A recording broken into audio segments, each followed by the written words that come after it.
The cameras in that facility were so advanced, you could count eyelashes on a person's face from 40 feet away. I know, because I worked there. I know because on the night everything happened, the night nobody has ever been able to explain, those same cameras picked up something standing 5 feet behind me in an empty room, something they could see clearly enough to describe, something that had no face. I need you to understand something before I tell you what happened. This was not some ordinary building. I was stationed in England for 3 years, working nights at a secure military facility. During the day, it was busy. Military personnel, government contractors, civilian staff moving through constantly. But the security around that building was unlike anything most people will ever see in their lives. Double perimeter fencing, multiple internal security checkpoints, badge access on every door, and our own entry control point, what we call an ECP, with armed roving patrols circling the compound at all times. To get inside that building without authorization, you had 2 options. You had the badge, or you blew a hole in the wall. Nothing in between. At night, the building transformed completely. The corridors that buzzed with activity during the day became silent. The offices emptied. The lights went to minimums, usually. Just 2 to 4 of us holding the entire facility through the long hours between midnight and morning. We had monitors, an array of screens displaying rotating live feeds from cameras positioned all over the compound. Each feed would display for 10 seconds, flip to the next camera, cycle through, repeat. Those cameras were exceptional, military grade. Standing 40 feet from one of those cameras, every detail of your face was visible, crystal clear, unmistakable. I want you to remember that, because it matters. It started just after midnight, 3 of us on shift. Quiet night, nothing unusual, just the hum of equipment and the rotating monitors, and the kind of silence that settles into a building when almost everyone has gone home. Then the phone rang. It was the ECP. They had motion alarms activating in one of the equipment rooms deep inside the facility. An isolated room, sealed for the night.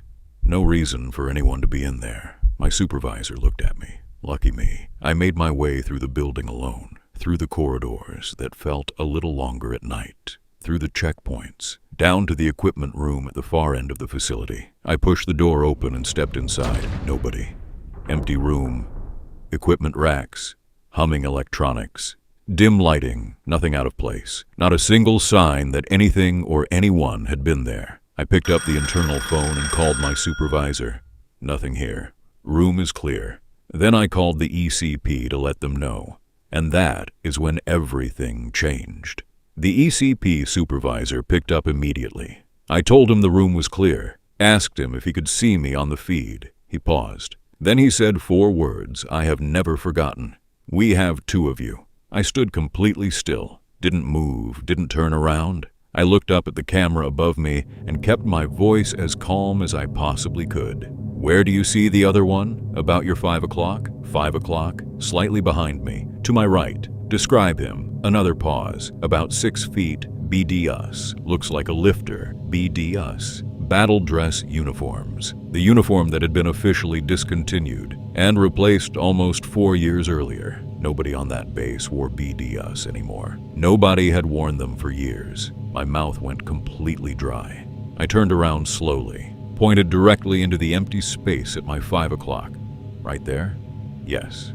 There was nothing there. I was standing in an empty room pointing at air, but the ECP team, watching on cameras so precise they could read the print on a name tag from across a room, were watching something standing 5 feet behind me. Something wearing a uniform that hadn't existed for 4 years. Something they could describe in detail. Something that had no face. Not blurry, not obscured, not hidden in shadow. No face. On cameras that could count your eyelashes. I hung up without another word and I ran. I cleared that equipment room in seconds, pulled the door shut behind me, and engaged the lock. 2,000 pounds of blast door sealing whatever was in that room inside. I told myself there was an explanation. Equipment malfunction. camera glitch. Tired eyes playing tricks on trained professionals. Then I came through the ops floor door and saw security forces already inside, 3 soldiers with M4 rifles, and me with a Leatherman on my belt. We went back together. I re-accessed the blast door. They went in with weapons raised. The room was empty, but the phone was ringing. I picked it up. The ECP was calling to tell me the motion alarms had started going off again. Not in the equipment room. Everywhere. Every sealed room in the facility. Every locked corridor. Every space that had been fully secured and cleared for the night. 30 separate motion detectors activating simultaneously, each one on its own individual hardwired circuit. No networks, no digital connection between them. Each one a completely isolated system that could only be triggered by physical movement.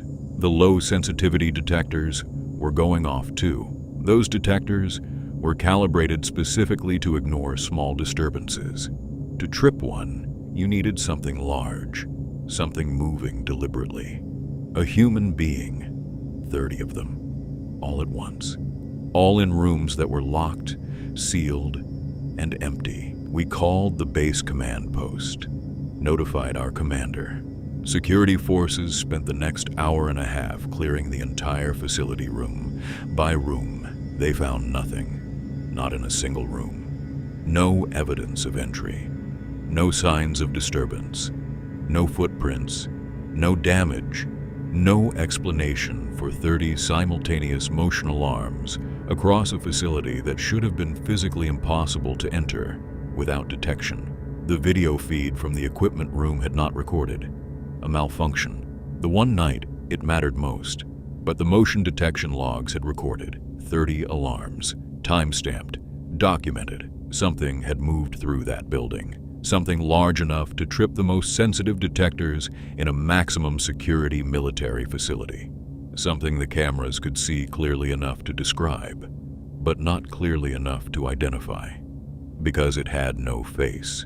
We stayed in that facility for 4 more hours after it ended, waiting for the morning crew, giving statements. The debrief with the commander took hours.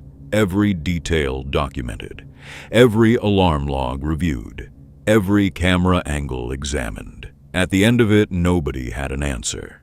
2 senior supervisors, both experienced military professionals with decades of service between them, had seen it independently on separate monitors.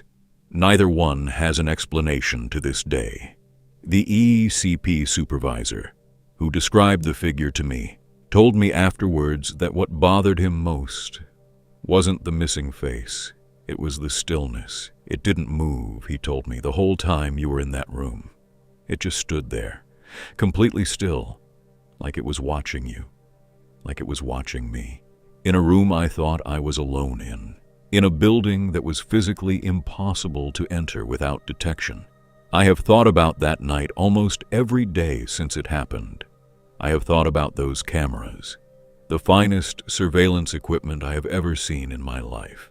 Cameras so precise that standing 40 feet away, every detail of your face was perfectly visible. Every line, every feature, every eyelash. And whatever was standing in that room with me, whatever set off 30 motion detectors across a sealed military facility, whatever wore a uniform that hadn't existed for 4 years, had no face at all. To this day, nobody knows what it was. To this day, nobody has an explanation.